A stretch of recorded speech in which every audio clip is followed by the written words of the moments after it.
So, good day. How have you been, and um how are we faring? Um, Last week on our edition, we commenced on packaging. This is in relation to international logistics, and I made some points. I defined packaging, the objectives of packaging, but I'll do a quick rundown. Today we continue with the part two on packaging, as we couldn't complete the topic last week. Part of the objective, so I will do a rundown again, the brief highlights. We define packaging. We gave the objectives, which are protection from damage, safety and security, compliance with regulations, efficient transportation and storage. We also talked about different types of packaging materials. We talked about boxes, pallets, crates. Today, we continue with the types of packaging materials. We move on to bags. Bags are ideal for packaging, and there are different types of bags. You have the polythene bags. They are moisture resistant. They are affordable. You also have jute bags. They are eco-friendly. They are breathable.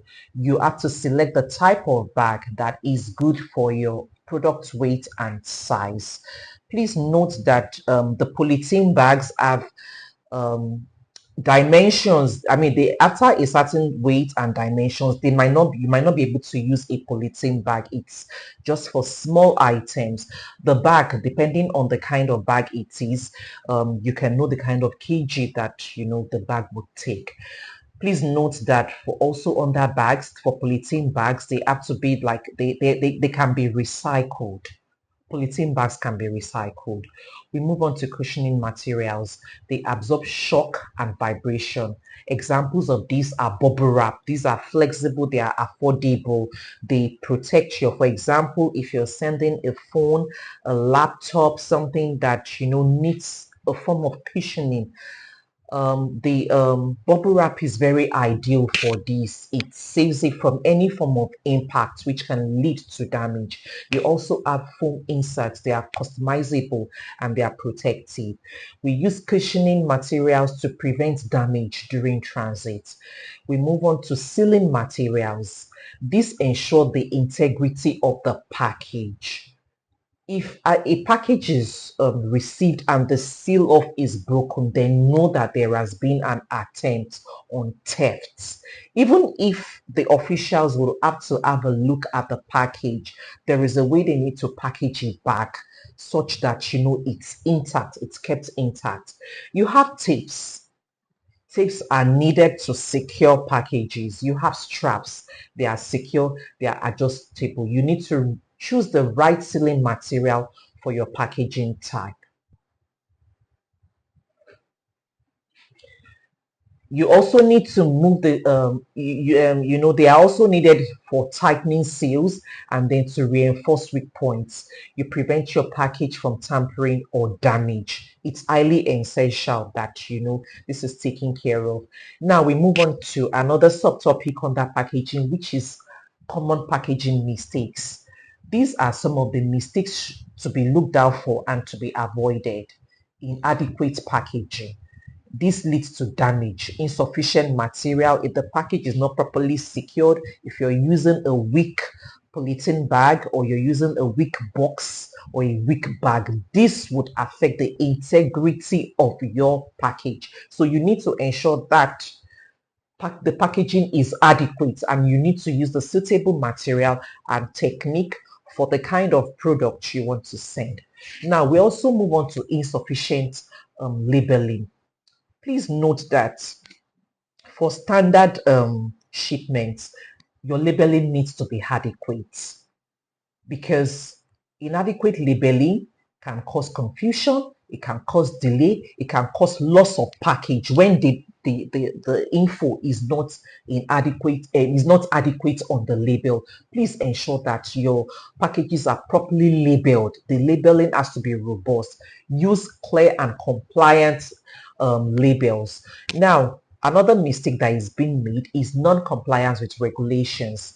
This can bring about the danger of risk and fines and delay. Please ensure that you know the proper regulation concerning each type of product, each type of shipment.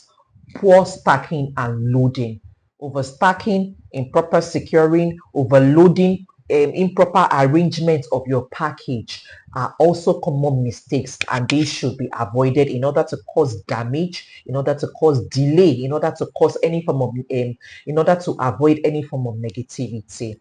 Now we move on to packaging best practices. Proper packaging techniques ensure safe and efficient transportation. Now, here are the subtopics under um, packaging best practices. You look at weight distribution and balancing.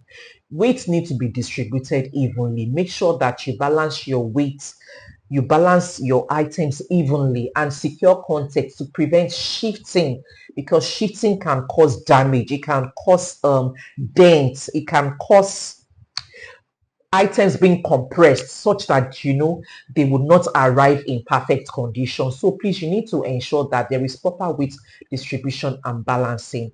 We also move on to fragile and hazardous goods handling.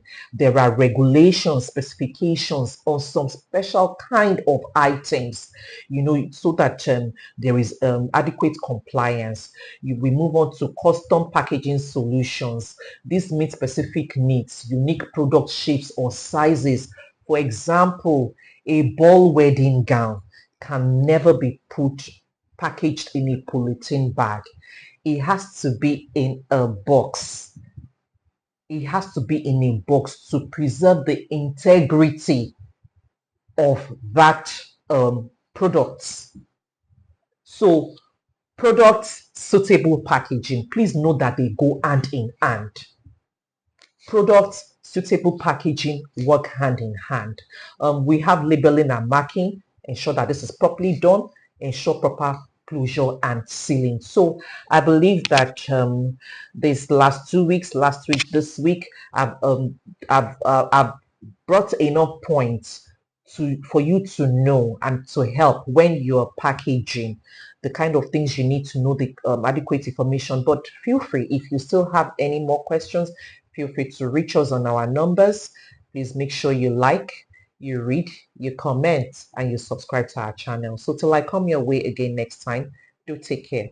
Bye-bye.